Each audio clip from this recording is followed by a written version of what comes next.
Bismillahirrahmanirrahim. Assalamualaikum warahmatullahi wabarakatuh.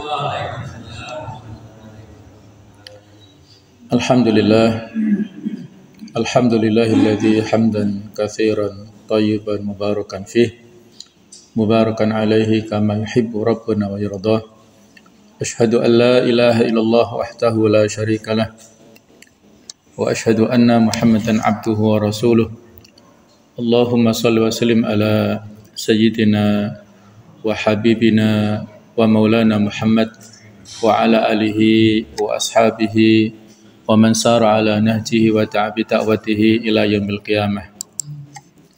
Allahumma inna nas'aluka ilman nafi'a wa na'udzubika min ilmin la yanfa'. Subhanaka la ilma lana illa ma 'allamtana innaka antal alimul hakim wa tub alaina innaka antat tawwabur rahim. Rabbi shrah li sadri wa yassir li amri wahlul 'uqdatam min lisani yafqahu qawli, amma ba'd. Para jamaah, Bapak Ibu sekalian rahimakumullah, marilah pada kesempatan ini kita lanjutkan kisah-kisah para nabi, yaitu kita sampai pada kisah Nabi Yunus alaihi salam, yang mana Nabi Yunus ini diberikan laqab atau sebutan adalah Dhunnun, seorang laki-laki yang pernah tertelan oleh ikan yang sangat besar, ya. Kalau sekarang adalah seperti ikan paus. Nah, jemaah sekalian, Yunus yang dalam bahasa Arab tulisannya seperti itu adalah seorang nabi dan rasul dalam Islam yang namanya digunakan sebagai salah satu nama surat dalam Al-Quran, yaitu surat yang ke-10. Dan menurut tradisi ia dipandang sebagai sosok yang amat penting dalam Islam sebagai seorang nabi yang setia kepada Allah dan menyampaikan pesannya, menyampaikan risalahnya. Al-Quranul Karim menyebut nama Yunus ini 4 kali dan menyebut sekali dengan julukan Dhunnun. Bersama dengan nabi lain, Nabi Yunus ini disebut sebagai sosok yang diberikan wahyu dan dilebihkan derajatnya. Nabi Yunus juga disebut sebagai orang yang banyak berzikir kepada Allah Subhanahu wa ta'ala. Al-Quranul Karim menyebutkan kisah Yunus ini secara global, tidak dengan rincian. Sementara para ulama memberikan penafsiran dan keterangan-keterangan tambahan. Dalam Al-Quran, kisah kaum Yunus, umatnya Nabi Yunus ini merupakan sebuah pengecualian besar, karena mereka selamat dari azab. Sementara kaum lainnya biasanya dikisahkan menemui kebinasaan lantaran mengingkari seruan Rasul, sebagaimana kaumnya Nabi Nuh, kaum Ad, yaitu kaumnya Nabi Hud, kaum Thamud, kaumnya Nabi Saleh, kaumnya Nabi Syu'aib, kaumnya Nabi Lut, dan lain-lain. Itu rata-rata mendapatkan akhir kebinasaan karena mengingkari dakwahnya para rasul mereka. Sementara umatnya Nabi ini adalah umat yang pada akhirnya bertaubat sehingga mereka selamat dari azab Allah Ta'ala di dunia ini, lebih-lebih di akhirat, ya. Dalam Al-Quran penyebutan nama Yunus, ya. Nabi Yunus ini sebanyak atau disebutkan 4 kali, yaitu yang pertama surah An-Nisa ayat 163, kemudian surah Al-An'am ayat 86, dan dalam surat Yunus sendiri yang walaupun nama suratnya adalah namanya Yunus, tapi hanya disebutkan 1 kali, yaitu ayat 98. Kemudian surat As-Saffat yaitu ayat 139. Sementara yang dengan lakopnya atau sebutannya Dhunnun, yang artinya dari perut ikan, 1 kali, yaitu di surat Al-Anbiya ayat 87, ya. Jadi hanya disebutkan 4+1 ini yang relatif sedikit ya, walaupun dibandingkan dengan Dzulkifli, Ilyasa ini lebih banyak, tapi dibandingkan dengan nama-nama dari Nabi Rasul yang lain, Nabi Musa, Nabi Yusuf, Nabi Ibrahim, dan lain-lain, ini relatif lebih sedikit. Nah, jemaah sekalian, inilah ayat-ayat yang disebutkan di surat As-Saffat mulai 139 sampai 148 yang ini memberikan gambaran sekelumit daripada kisah Nabi Yunus alaihissalam.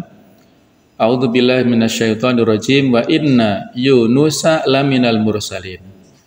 Dan sungguh Nabi Yunus itu benar-benar termasuk salah seorang rasul, satu di antara sekian banyak rasul. Id abaqa fil fulkil mashhun.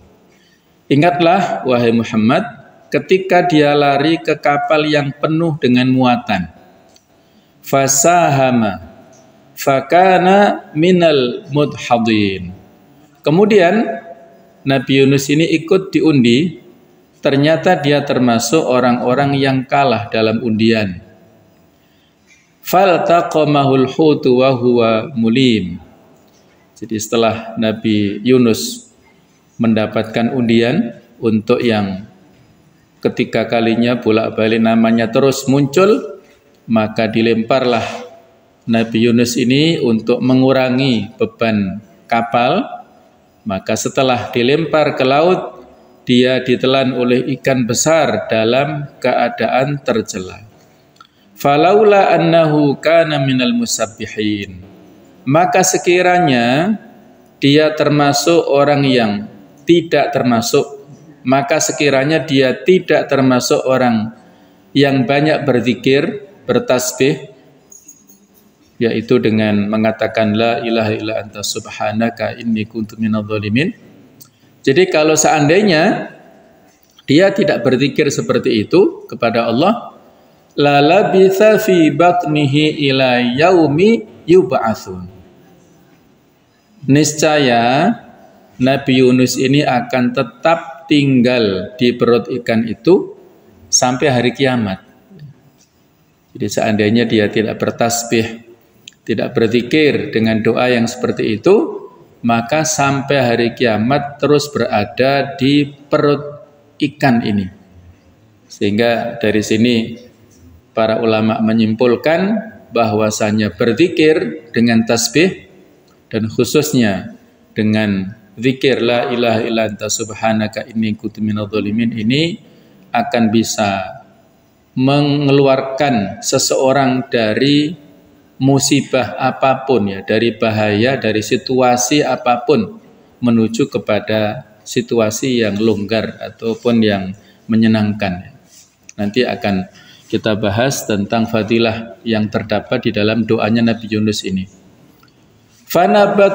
Fanabatnahu bil ara'i wa huwa saqim. Kemudian kami lemparkan Nabi Yunus ke daratan yang tandus sedang dia dalam keadaan sakit. Wa ambatna alaihi syajaratan miyaqtin. Kemudian untuk dia kami tumbuhkan sebatang pohon dari jenis labu. Yaqtin tidak ada makna yang pas. Tumbuhan seperti apa? Kalau dikiaskan dengan tumbuhan yang seperti ada di Indonesia, ya seperti labu ini.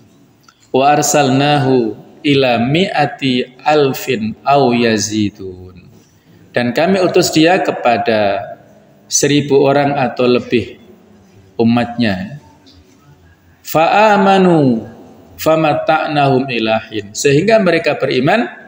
Karena itu kami anugerahkan kenikmatan hidup kepada mereka hingga waktu tertentu. Jadi happy ending, akhir cerita dari Nabi Nuh bersama dengan umatnya ini.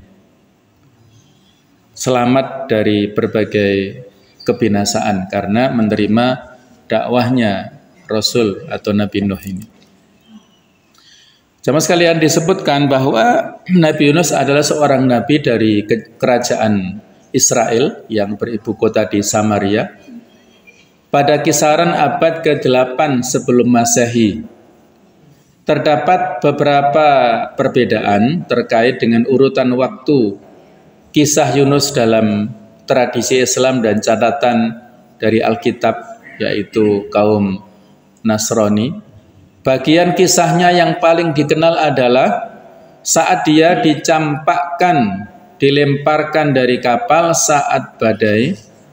Kemudian ikan besar yang dalam bahasa kita, tradisi kita adalah disebut paus, menelannya. Tetapi Yunus tetap hidup saat berada dalam tubuh ikan tersebut. Nabi Yunus diutus untuk berseru, untuk berdakwah kepada penduduk Ninawa atau Niniwe yang ada di Irak, untuk mengingatkan mereka akan datangnya murka Tuhan atau azab Allah Subhanahu wa ta'ala. Latar belakangnya, Nabi Yunus adalah seorang nabi dari kerajaan Israel tadi yang pada kisaran abad ke-8 sebelum Masehi, hidup pada kekuasaan Raja Samaria yang bernama Yerobim bin Yoas. Dia hidup setelah masanya Nabi Ilyas, atau orang-orang Nasrani menyebutkan Elia, dan Ilyasa atau Elisa. Jadi setelah diutusnya Nabi Ilyas, dilanjutkan Nabi Ilyasa, baru generasi berikutnya adalah Nabi Yunus ini. Al-Quran tidak pernah menyinggung tentang ayahnya Nabi Yunus ini. Tetapi menurut tradisi kaum muslimin mengajarkan bahwa Nabi Yunus ini berasal dari keturunan suku Benyamin, yang beliau adalah salah satu di antara 12 putranya Nabi Yakub alaihissalam atau Israel, saudara atau adik dari Nabi Yusuf bin Yamin ini, bahkan adik kesayangan. Ayahnya adalah Matta dalam riwayat hadis. Kisah Marfazi, seorang penyair abad ke-10, menuliskan bahwa ayah Yunus ini berusia 70 tahun saat Yunus lahir, dan bahwa ia meninggal tidak lama setelah kelahiran Yunus. Jadi Yunus saat itu menjadi seorang anak yatim yang ditinggal ayah kandungnya dan tidak mewariskan apa-apa untuk ibu Yunus selain sendok kayu. Jadi ayahnya meninggal dalam keadaan fakir, tidak punya harta benda kecuali hanya sendok kayu yang ternyata justru ini adalah sebuah simbol kelimpahan dan keberkahan. Walaupun satu sendok kayu tapi Allah memberikan keberkahannya.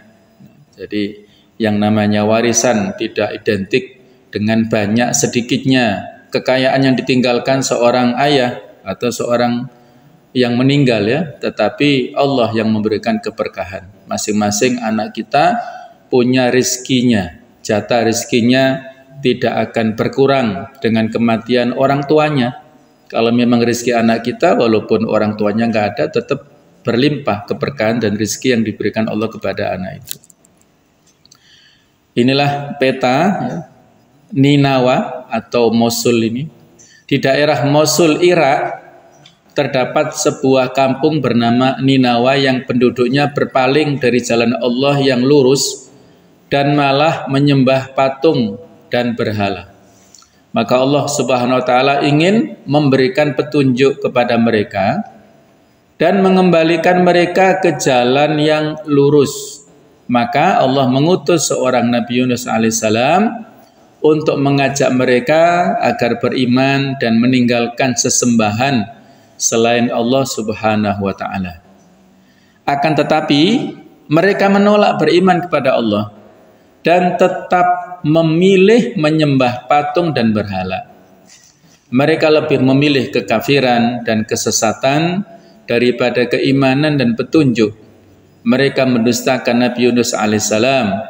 Bahkan seperti biasanya kaum, ya, para nabi dan rasul ini mengolok-olok dan menghinanya. Maka Nabi Yunus pun marah kepada kaumnya dan tidak berharap lagi terhadap keimanan mereka. Nah, inilah kenapa di ayat tadi, ya, disebut Nabi Yunus termasuk durhaka tadi, ya, karena meninggalkan kaumnya yang belum tuntas ya dakwahnya, tapi sudah ditinggalkan. Ini sebagai pelajaran kepada kita bahwa Rasul pun juga manusia, ada sisi-sisi kemanusiaan, kesabaran yang terbatas ya, tidak sebagaimana yang lainnya.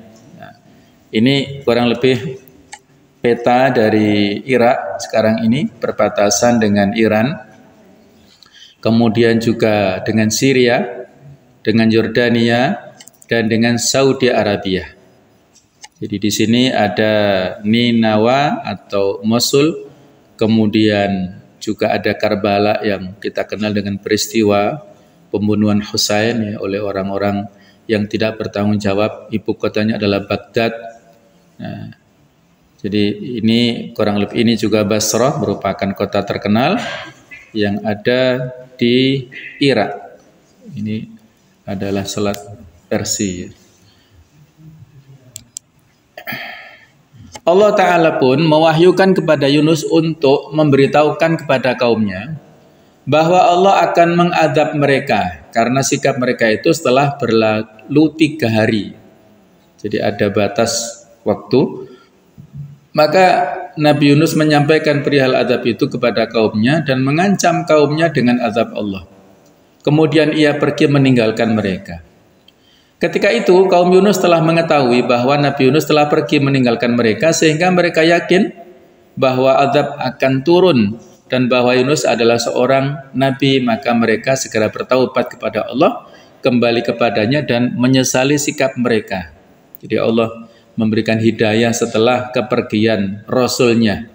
Mereka meyakini Nabi Yunus seorang nabi dan selamat dari azab itu, dan mereka khawatir, takut azab itu datang kepada mereka. Ketika itu, kaum lelaki, wanita, dan anak-anak menangis karena takut azab menimpa mereka. Dan mereka berdoa dengan suara keras kepada Allah Azza wa Jalla agar azab itu diangkat dari mereka. Saat Allah melihat betapa jujurnya taubat mereka, maka Allah menghilangkan azab itu dari mereka serta menjauhkannya, sebagaimana yang difirmankan di surat Yunus ayat 98. Falaula kanat qaryatun amanat fanafa'aha imanuha illa qauma Yunus lamma amanu kashafna anhum adzabal khizy fil hayati dunya wa matta'nahum ilahin. Maka mengapa tidak ada penduduk suatu negeri pun yang beriman, lalu imannya itu bermanfaat kepadanya selain kaumnya Nabi Yunus? Ketika mereka kaum Yunus itu beriman, maka kami hilangkan dari mereka azab yang menghinakan dalam kehidupan dunia, dan kami beri kesenangan kepada mereka sampai waktu tertentu. Jadi inilah fadilah sebuah kaum yang bertaubat, beristighfar. Beristighfar ini adalah akan menjauhkan, bertaubat itu akan menjauhkan umat dari mara bahaya, dari siksaan, dari azab Allah yang ada di dunia ini. Itu sudah terjadi di umatnya Nabi Yunus ini. Sehingga di sini Allah mengingatkan mengapa kaum-kaum yang datang berikutnya itu tidak mengambil pelajaran dari kisah yang terjadi pada umatnya Nabi Yunus yang selamat karena bertaubat mengikuti dakwah Rasulnya, dari kehancuran yang menimpa kepada umat-umat terdahulu yang tidak percaya, yang tidak menerima dakwah para Rasulnya. Nah, harusnya negeri-negeri itu mengikuti petunjuk Allah Ta'ala sehingga mereka selamat sebagaimana Allah menyelamatkan umatnya Nabi Yunus ini. Nah, jemaah sekalian, setelah peristiwa itu Nabi Yunus tetap meninggalkan kampung kaumnya karena marah kepada Allah belum mengizinkannya. Maka Yunus pergi ke tepi laut dan menaiki kapal. Pada saat Yunus berada di atas kapal, maka ombak laut menjadi dahsyat. Angin menjadi kencang dan membuat kapal menjadi oleng hingga hampir saja kapal ini tenggelam. Menurut Abdullah bin Mas'ud bahwa saat Yunus masuk ke kapal, maka kapal itu berhenti. Sedangkan kapal-kapal yang lain bisa berjalan ke kanan dan ke kiri. Lalu Yunus berkata, "Ada apa dengan kapalmu?" Mereka menjawab, Kami tidak tahu. Yunus berkata, sesungguhnya di dalamnya ada seorang hamba yang lari dari Tuhannya. Dan sesungguhnya kapal itu tidak akan berjalan sampai kalian melempar orang itu. Maka mereka berkata, adapun engkau wahai Nabi Allah, demi Allah kami tidak akan melemparmu. Jadi rupanya awak kapal juga tahu dia seorang Nabi. Lalu Nabi Yunus berkata kepada mereka, kalau begitu adakanlah undian, barang siapa yang keluar namanya, maka hendaklah ia menjatuhkan diri. Ini diriwayatkan oleh Ibnu Abi Syaibah dalam musannafnya dan juga para perawi hadis yang lain. Ini thiqah ya, perawinya bisa dipercaya. Kemudian Imam Ahmad dalam kitab Az-Zuhud, kemudian Ibnu Humaid, Ibnu Jarir, Ibnu Al-Mundhir, Ibnu Abi Hatim dan para ulama hadis yang lainnya ya. Jadi Nabi Yunus sebagai seorang nabi dan rasul pun tidak memiliki sifat ujub ya. Jadi dia juga secara objektif sebenarnya secara jujur sudah tahu sebenarnya yang salah adalah dirinya, tetapi dalam rangka untuk meyakinkan prosedur supaya fair ya, maka dilakukanlah undian dan ternyata nanti pun tetap jatuh kepada dia. Oleh pada saat itu kapal yang ditumpangi membawa barang-barang yang berat, lalu sebagiannya dilempar ke laut untuk meringankan beban. Tetapi ternyata kapal itu tetap saja oleng, hampir tenggelam. Maka para penumpangnya bermusyawarah bagaimana caranya untuk meringankan beban kapal, yaitu dengan melempar seseorang ke laut. Maka mereka melakukan undian dan ternyata undian itu jatuh kepada dirinya Nabi Yunus. Tapi mereka tidak mau jika Yunus harus terjun ke laut, karena tadi disebutkan dia adalah seorang nabi dan dikenal. Barangkali kalau sekarang seorang alim atau ulama kiai ya, mereka husnudzonnya terlalu tinggi biasanya kepada yang memiliki latar belakang syariah seperti itu ya. Padahal belum tentu ya seorang yang memiliki kapasitas seperti itu lebih soleh daripada orang awam. Nah, inilah ujian masing-masing manusia. Tidak semata-mata kesolihan di hadapan Allah sama dengan kesolihan di hadapan manusia. Maka sering-sering kita berdoa, Allahumma ja'alni khairan mimma yadhunnun, ya Allah jadikanlah aku orang yang lebih baik daripada persangkaan mereka. Kadang-kadang persepsi mereka, keluarga kita, tetangga kita, kawan-kawan kita kepada kita itu melebihi daripada sisi objektif kita sendiri yang kita paling tahu ya tentang kekurangan dan kemaksiatan kita sendiri. Maka undian pun diulangi lagi dan ternyata yang kedua jatuh kepada ya Nabi Yunus lagi. Hingga undian itu dilakukan sebanyak 3 kali, tetap hasilnya sama. Ini inti cerita di sini. Kemudian dilemparkan ke laut itu juga merupakan kisah yang inti dan masuk ke ikan paus juga tadi ya. Maka Yunus bangkit dan melepas bajunya kemudian melempar dirinya ke laut. Sebelum awak kapal ragu-ragu, mereka kan pakai mosok kiai ini dilemparkan ya. Orang yang dianggap paling soleh mosok dilemparkan. Sebelum mereka ragu-ragu, Nabi Yunus sendirilah yang melemparkan dirinya ke lautan dengan ombaknya yang sangat dahsyat seperti itu ya.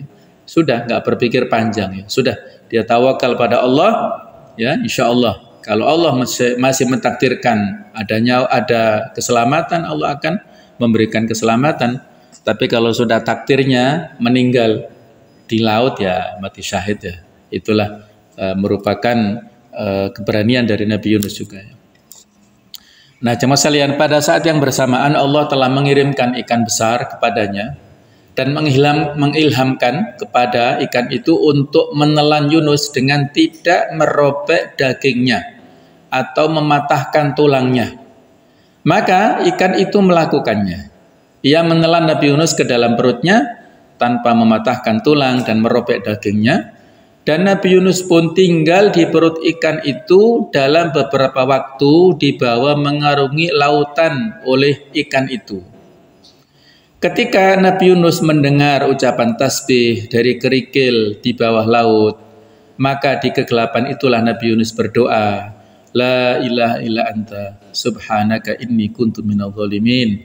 Tidak ada Tuhan yang berhak disembah selain Engkau ya Allah. Maha suci Engkau, sesungguhnya aku termasuk orang-orang yang zalim. Maka Nabi Yunus berada dalam 3 kegelapan, yaitu kegelapan perut ikan, kemudian kegelapan lautan, dan kegelapan malam. Hal ini sebagaimana yang difirmankan Allah Ta'ala, wa dhannun idh dhahaba mughadiba fa dhanna allan naqdiru alaihi fanada fi dhulumat alla ilaha illa anta subhanak inni kuntu minadh dhalimin fastajabna lah wa najjaynahu minal ghammi wa kadzalika nunjil mu'minin. Dan ingatlah kisah Dhunnun Nabi Yunus ketika ia pergi dalam keadaan marah tadi kepada kaumnya yang menurut dia mokong, tidak mau menerima dakwahnya, sudah berkali-kali didakwahkan tetap saja bangkang, tidak mau, maka dia meninggalkan sebagai shock terapi barangkali ya kepada kaumnya. Nah, lalu ia menyangka bahwa kami tidak akan mempersempitnya atau menyulitkannya. Maka ia menyeru dalam keadaan yang sangat gelap yang disebutkan tadi fil dhulumat, gelapnya ikan, gelapnya di dalam perut, gelapnya laut, gelapnya malam. Seruannya adalah la ilaha illa anta subhanaka inni kuntu minadh dhalimin fastajabna lahu. Maka kami telah memperkenankan doanya. Fastajabna lahu, kami perkenankan doanya, wa najjaynahu minal ghammi, dan kami menyelamatkannya daripada kedukaan. Wa kadzalika nunjil mu'minin, dan seperti itulah demikianlah kami selamatkan orang-orang yang beriman. Nah, jamaah sekalian, di sini ada yang menarik ya, bahwasanya ketika Nabi Yunus berdoa, walaupun nanti ada rinciannya bagaimana maksud daripada doa ini, tapi dari sisi sudut pandang tauhid ya, kita coba sekilas menganalisa doa ini. La ilaha illa anta subhanaka inni kuntu minadh dhalimin. Coba kita renungkan, ini kan berupa zikir wirid ya. Apa ada di dalamnya permintaan, permohonan? Wahai zat yang tidak ada ilah sesembahan selain Engkau ya Allah, subhanaka maha suci Engkau, ini sesungguhnya aku kuntu adalah aku minadh dhalimin, termasuk orang-orang yang zalim ya. Jadi para ulama membagi doa itu ada 2 macam ya. Ada doa al-ibadah, doa yang mengandung unsur ibadah. Yang kedua doa utolab, doa yang mengandung unsur permintaan. Nah, itu doa itu ada 2 macam itu. Doa ul ibadah itu bisa kita dengan melafalkan al-asmaul husna ya, dengan sifat-sifat yang tinggi, dengan memuji-muji Allah, dengan pokoknya fungsinya adalah untuk beribadah murni kepada Allah Ta'ala. Sedangkan doa utolab adalah doa permohonan, doa permintaan yang isinya itu adalah permintaan. Nah, ini adalah merupakan implementasi daripada ayat iyyaka na'budu wa iyyaka nasta'in. Hanya kepadamu ya Allah kami beribadah dan hanya kepadamu kami minta pertolongan. Jadi doa ibadah adalah kita semata-mata beribadah pada Allah. Kemudian isti'anah, permintaan tolong adalah doa tolak tadi ya, doa permohonan. Nah, walaupun dalam hal ini pada saat kita berdoa yang ada unsur ibadah saja menurut kita, tetapi kan Allah Maha tahu dengan kondisi manusia kan. Allah Maha tahu, Maha jeli, walaupun kita belum menyampaikan secara zahir apa sih permintaan kita ya. Sebagaimana kalau kita diizinkan untuk berziarah ke tanah suci ya, kita berumroh ataupun haji, dan kita yang paling kita tuju adalah multazam, tempat yang secara eksplisit disebutkan paling mustajab ya. Kalau raudhah tidak ada hadisnya, walaupun pengalaman banyak dikabulkan, tapi saya yakin orang yang isi doanya disampaikan di raudhah pasti disampaikan di multazam juga, pasti disampaikan di tempat saat wukuf di Arafah. Jadi isi doanya sama, kita nggak tahu di tempat mana doa itu dikabulkan. Yang penting doanya baik ya. Termasuk yang dalam hal ini kita minta permohonan yang banyak kepada Allah Ta'ala, maka Allah Maha tahu sebelum kita sampaikan, sebelum kita adukan macam-macam, Allah Maha tahu dengan isi hati kita.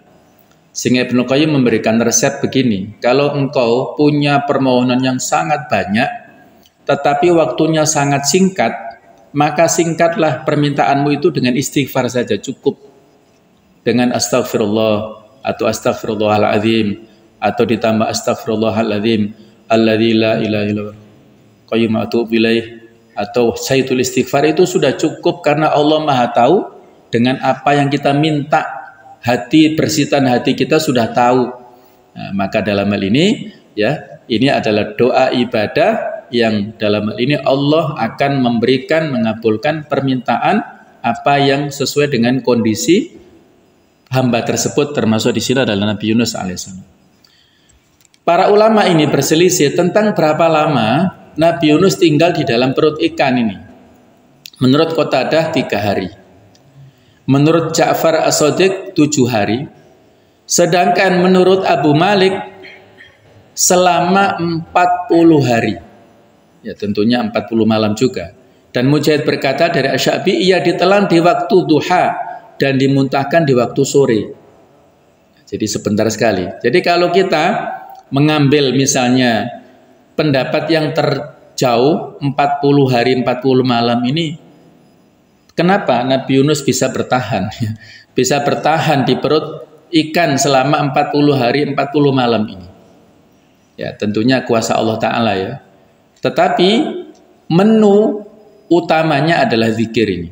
Nah, zikir inilah menu utama kita pada saat kita lapar nanti ya, kita di akhir zaman ada Dajjal yang tersebar luas di mana-mana.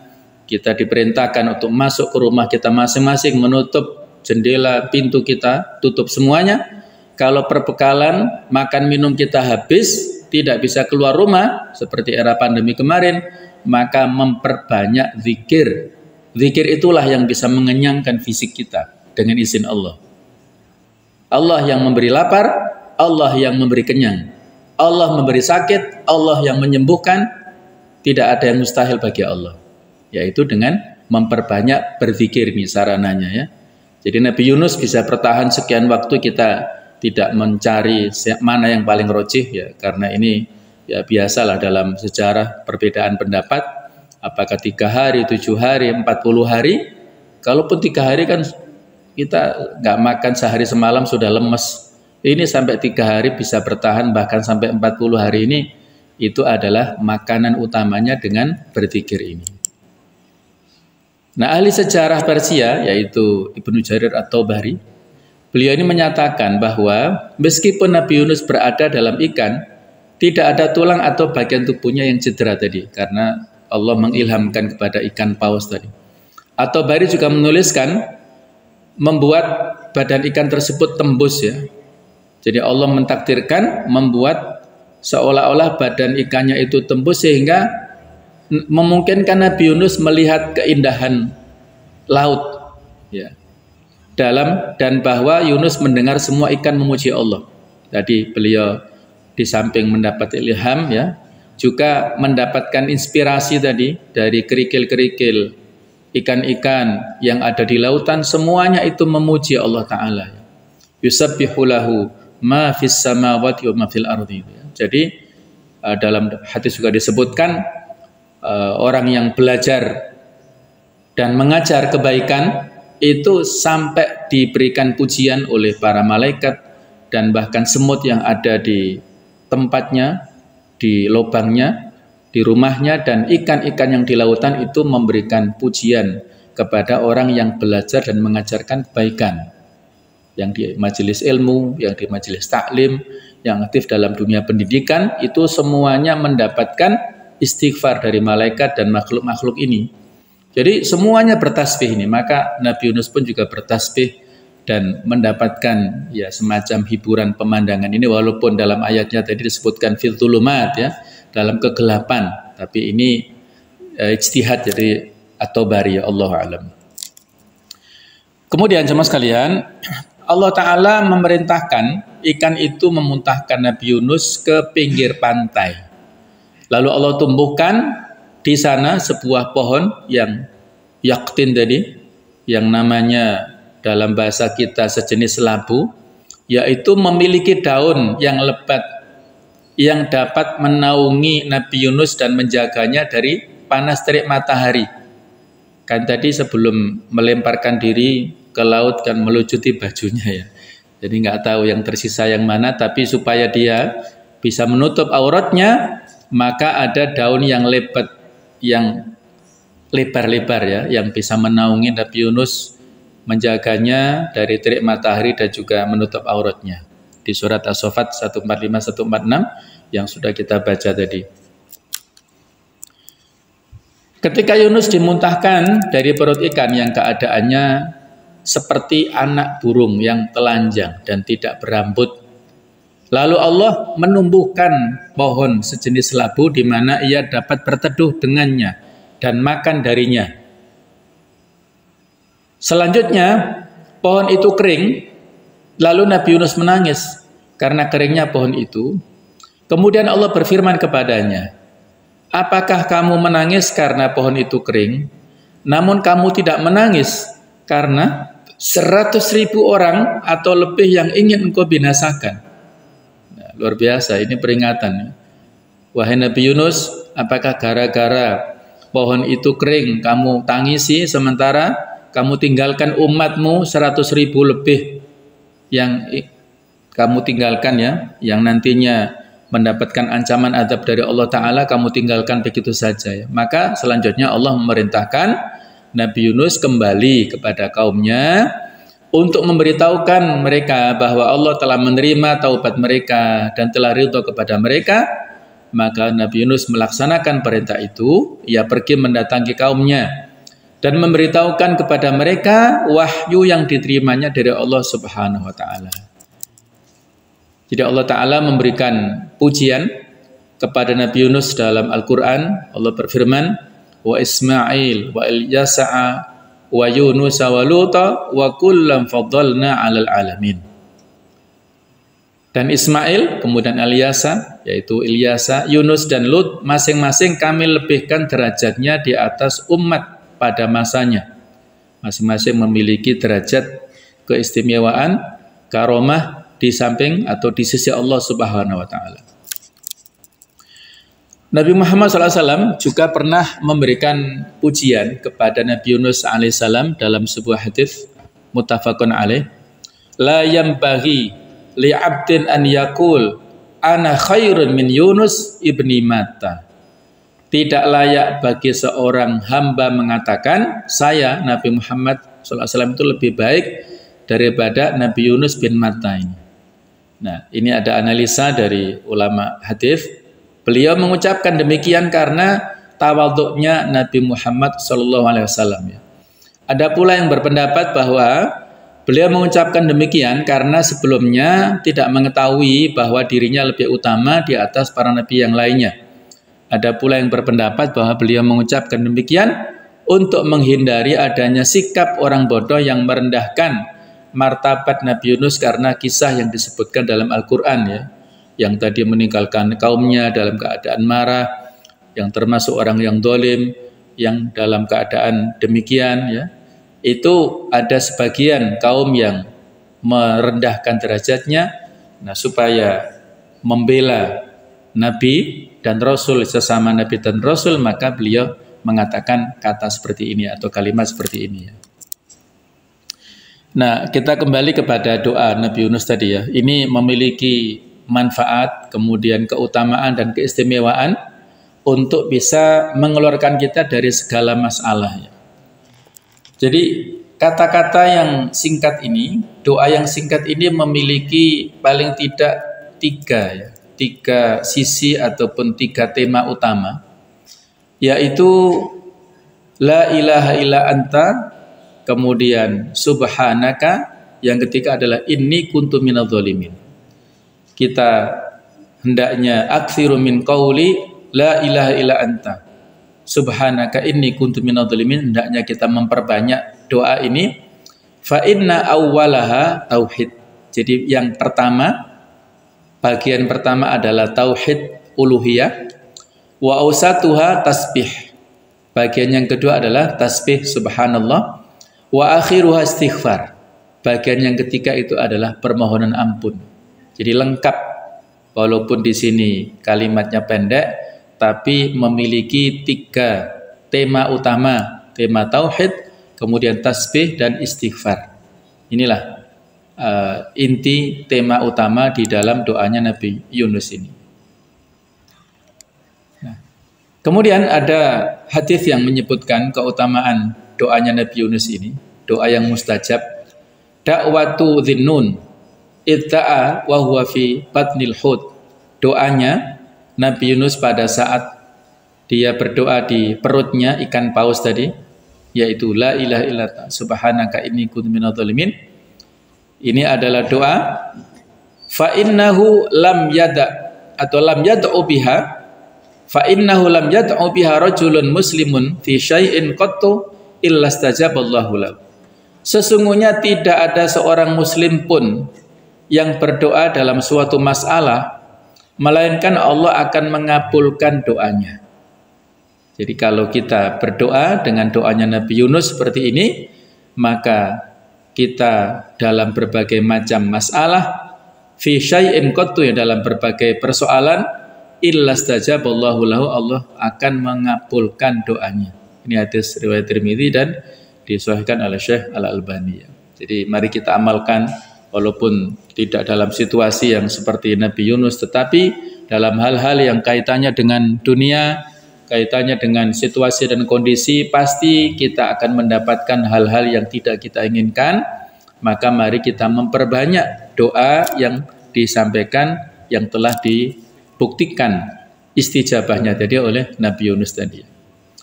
Kemudian ada lagi sebuah riwayat yang diceritakan oleh Sa'ad bin Abi Waqqas, bahwasanya Rasulullah SAW menyebutkan doa Nabi Yunus ini, fadilahnya, barang siapa yang berdoa dengannya kepada orang sakit sebanyak 40 kali, maka jika ia meninggal dalam keadaan membawa pahala, mati syahid insyaallah ya. Dan apabila dia sembuh, maka dia sembuh dalam keadaan dosanya terampuni. Hadis riwayat Imam Hakim. Nah, jadi inilah di samping kita berdoa untuk orang yang sakit seperti yang sudah kita sama-sama hafal, la ba'sa tahurun, insyaallah ini yang paling singkat ya. Tidak apa-apa karena sakitmu ini bisa menjadi pelebur dosa, kafarat. Atau Allahumma adhibil ba'sa ishfihi anta syafi la shifa illa shifa'uka shifaan la yughadiru saqama, bisa kita ucapkan. Atau juga as'alullahal azim rabbal arsyil azim an yashfiyaka sebanyak 7 kali ya. Itu doa-doa yang sudah kita baca pada umumnya, kita tambah ini.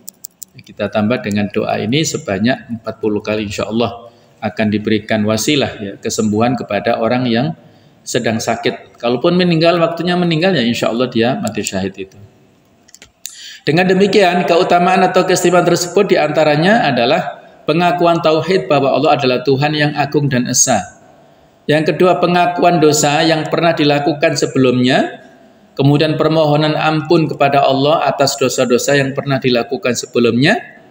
Dan Syekh Sayyid Muhammad bin Alawi Al-Maliki Al-Hasani, yaitu gurunya kaum muslimin yang ada di Mekah, yang almarhum beliau rahimahullah diteruskan oleh muridnya, yaitu Syekh Ahmad bin Muhammad, dalam kitab Abwab Al-Faraj, yaitu bab-bab tentang solusi, mengungkapkan para ulama dan wali yang ada membacanya 40 kali setelah sholat subuh tanpa terputus sama sekali, bahkan ada yang membaca 1000 kali setiap harinya. Artinya sebanyak berapapun ya, ini sebagai bentuk wasilah tawasul kita pada Allah Ta'ala dengan amal soleh. Jadi bisa kita ucapkan ini, bisa kita ucapkan di kategori yang lainnya ya. Nah, ini keterangan ya dalam versi bahasa Arabnya menurut para ulama, bahwasanya doa ini wa najitu anna ma'nahu yashtamilu ala. Jadi maknanya ada 3 poin utama tadi, yaitu penggalan pertama la ilaha illa anta, najitu annahu fitil kalimat. Di dalam kalimat ini kita menemukan isbat wa ta'kid wadih, yaitu penetapan dan penguatan secara jelas ala anna kamalal uluhiyah lillah wahdah la syarikalah. Kesempurnaan ketuhanan itu hanya untuk Allah saja, tidak ada sekutu baginya. Wa annal uluhiyah hiya amrun khasun billahi subhanahu wa ta'ala faqat, dan persoalan uluhiyah itu khusus hanya haknya Allah Ta'ala saja, tidak boleh kita berikan kepada yang lain. Walaisalah alaqatun bi ayyi makhluqin ala wajhil basitah. Tidak ada kaitannya persoalan uluhiyah dengan makhluk. Persoalan untuk kita ibadahi hanya mutlak milik Allah. Ibadah tidak boleh kita berikan pada makhluk. Ibadah macam-macam, bisa sholat, bisa sujud, bisa rukuk, bisa doa, meminta, memohon, itu hanya kepada Allah, tidak boleh kepada makhluk. Kemudian kata-kata subhanaka, yaitu merupakan fahuna yusabbihu sayyiduna Yunus alaihissalam al-maula subhanahu wa ta'ala. Dalam hal ini Nabi Yunus bertasbih memuji kepada Allah. Kemudian an maknaha, maknanya adalah tanzihullah, mensucikan Allah dari segala sesuatu yang direndahkan oleh makhluknya. Allah maha suci dari segala itu semuanya. Kemudian maksud daripada ini kuntu minadh dhalimin, ini bagian yang ketiga, tatadhammanu iqrar minal insan wa i'tiraf bi dzambihi, pernyataan kemudian penyebutan dosa manusia, wa annahu qad akhta'a, merasa dirinya sudah salah, wa fiha syu'urud da'i bi dzambi syadid, dalam hal ini seorang yang berdoa telah mengakui dosanya yang amat banyak, wal ja'ulil maula azza wa jalla, kembali kepada Allah Ta'ala, raghiban minhu fil maghfirah, mengharapkan hanya ampunan dari Allah Ta'ala, kama yatadarra'u jahidan taliban at-taubah, terus dia bertadarru, khusyuk, tunduk dan patuh, bersungguh-sungguh meminta taubat dari Allah Subhanahu wa taala. Jadi isinya tiga inilah yang sudah kita sampaikan secara umum tadi ya. Dan bagian yang ketiga, permohonan istighfar ini sebagaimana dikuatkan dalam beberapa hadis, di antaranya ini, man lazimal istighfar, siapa yang konsekuen merutinkan istighfar, ja'alallahu lahu min kulli dhikin makhraja, Allah menjadikan setiap kesempitan ada jalan keluarnya.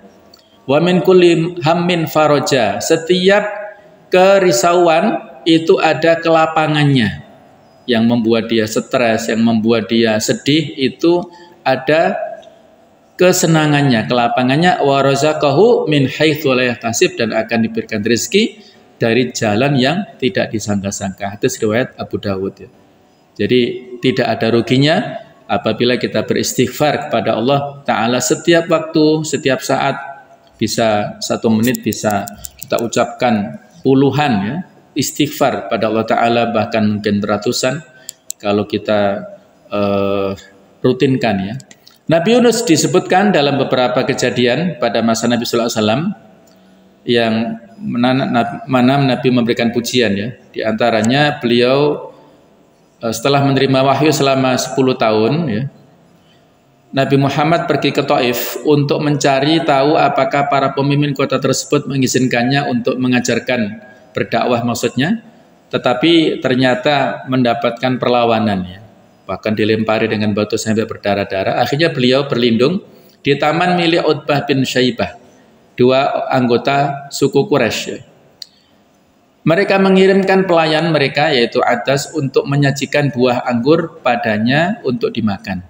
Maka Nabi Muhammad bertanya pada Adas, ini asal kampung halamannya? Yang menjawab dari Niniwe tadi ya, dari Irak sana. Maka Nabi Muhammad menyampaikan dari negeri lelaki soleh Yunus bin Matta. Maka Adas terkejut karena orang Arab jahiliyah tidak tahu tentang Nabi Yunus. Maka saat itulah ia bertanya, cara Muhammad tahu tentang orang ini? Beliau menjawab, dia itu saudaraku, seorang nabi, dan aku seorang nabi. Maka dengan segera Adas ini menerima Islam dan mencium tangan serta kakinya Nabi Muhammad SAW. Jadi langsung beriman ya, mengucapkan 2 kalimat syahadat seketika itu. Adapun tentang makamnya Nabi Yunus ini di Niniwe ini adalah, di sana ada penggalian 5 gerbang, potongan tembok di keempat sisinya dan kedua gundukan besar. Ada bukit Kuyunjik dan bukit Nabi Yunus, sebuah masjid di atas bukit Nabi Yunus dipersembahkan kepada Nabi Yunus dan merupakan tempat yang dihormati oleh orang Muslim dan Kristen sebagai lokasi makamnya Nabi Yunus. Makam tersebut merupakan tempat ziarah, kunjungan yang terkenal dan sebuah simbol persatuan untuk pemeluk agama Yahudi, Kristen dan Islam di kawasan Timur Tengah. Nah, ternyata pada tanggal 24 Juli 2014 ISIS ini menghancurkan masjid yang berisi makamnya Nabi Yunus sebagai bagian dari upaya untuk menghancurkan tempat suci keagamaan karena dianggap berhala. Jadi ini kaum radikal itu ya, kaum ISIS, orang-orang Khawarij ya. Setelah Mosul direbut kembali dari ISIS pada Januari 2017 ditemukan sebuah istana kuno Assyria yang diperkirakan berasal dari tahun 600 sebelum Masehi. Di bawah lokasi masjid yang hancur, ISIS menjarah benda-benda yang ada di istana tersebut untuk dijual di pasar gelap. Tetapi sejumlah artefak yang lebih sulit dipindahkan masih berada di tempat tersebut ya. Nah, kurang lebih inilah pemandangannya ya. Ini sebelum ya. Jadi kalau pojok kanan ini sebelum dihancurkan, adapun yang kiri atas, kiri bawah, kanan bawah ini setelah dihancurkan oleh ISIS itu ya. Jadi inilah merupakan masjid dan di sana ada makamnya Nabi Yunus ya. Ternyata oleh ISIS dihancurkan karena dianggap sebagai berhala itu ya. Jadi situs yang bersejarah ini dihancurkan dan hanya tersisa puing-puingnya sampai sekarang ini. Allah alam bisawab, inilah yang bisa kita sampaikan pada malam ini. Mudah-mudahan ada manfaatnya. Kurang lebihnya mohon maaf. Subhanakallahumma wa bihamdika asyhadu an la ilaha illa anta astaghfiruka wa atubu ilaik. Wassalamualaikum warahmatullahi wabarakatuh.